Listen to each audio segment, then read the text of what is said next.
Friends, आज हम बात कर रहे हैं यस बैंक की।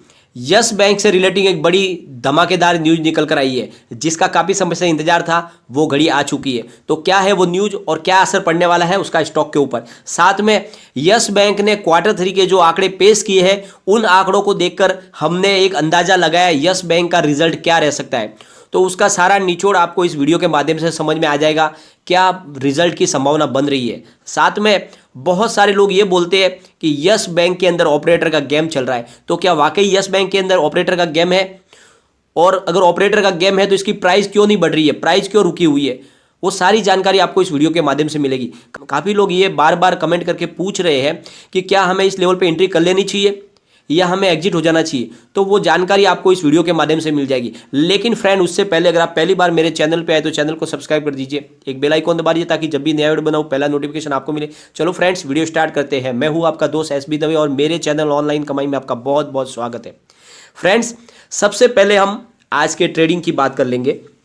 आज यस बैंक का स्टॉक 17.95 पर ओपन हुआ, फिर इसके अंदर थोड़ी सी तेजी देखने को मिली। ये हाई में चला गया 18.25 पर, फिर इसके अंदर सेलिंग प्रेशर शुरू हो गया और ये लो में चला गया 17.75 पर, और एंड में जो क्लोजिंग दी है इसने वो है 18.05 भी, करीब 0.25% अप पर क्लोजिंग है।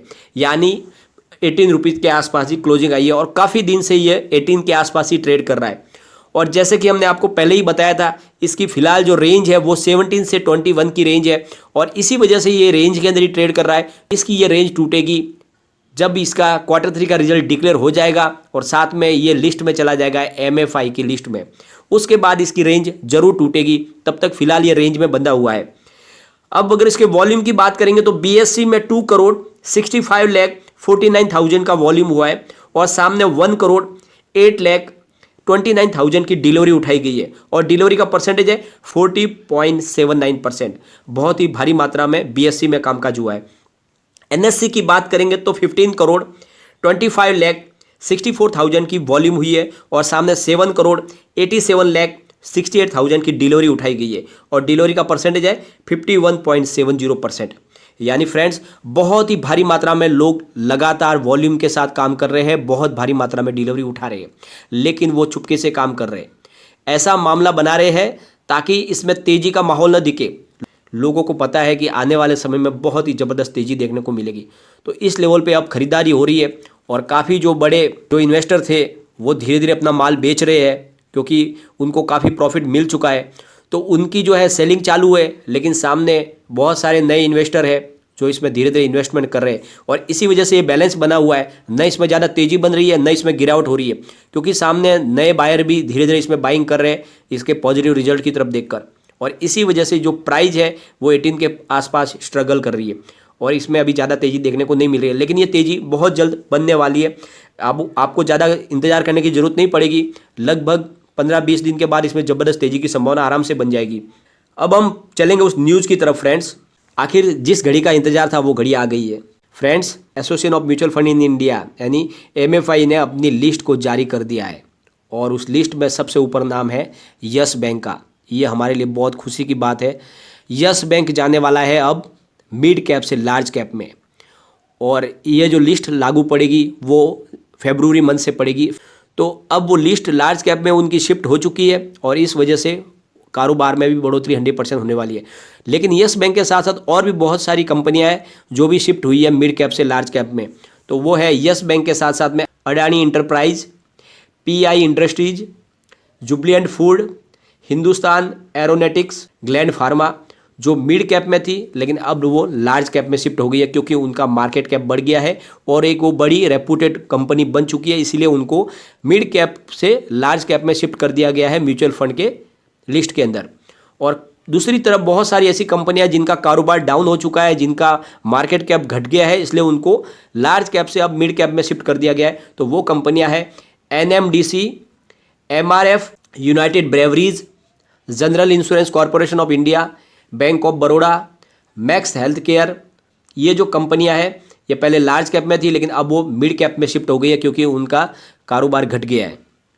साथ में बहुत सारी कंपनियां हैं जो अब स्मॉल कैप से मिड कैप में आ चुकी है, जैसे लॉरेंस लैब है, India Mart, Navin fluorine, AstraZeneca pharma, Bombay Burmah, Suven pharma, ऐसी जो कंपनियां हैं वो स्मॉल कैप से अब मिड कैप में आ गई है।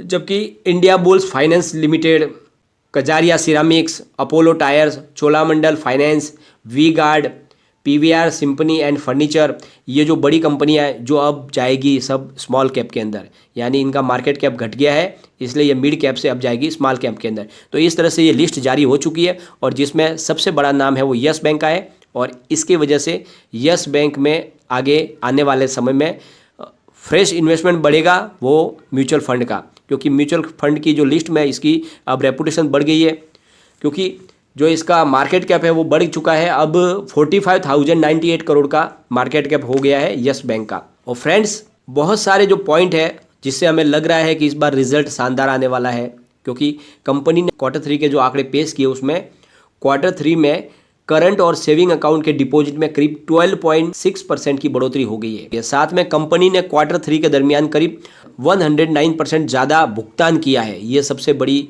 चौंकाने वाली बात है।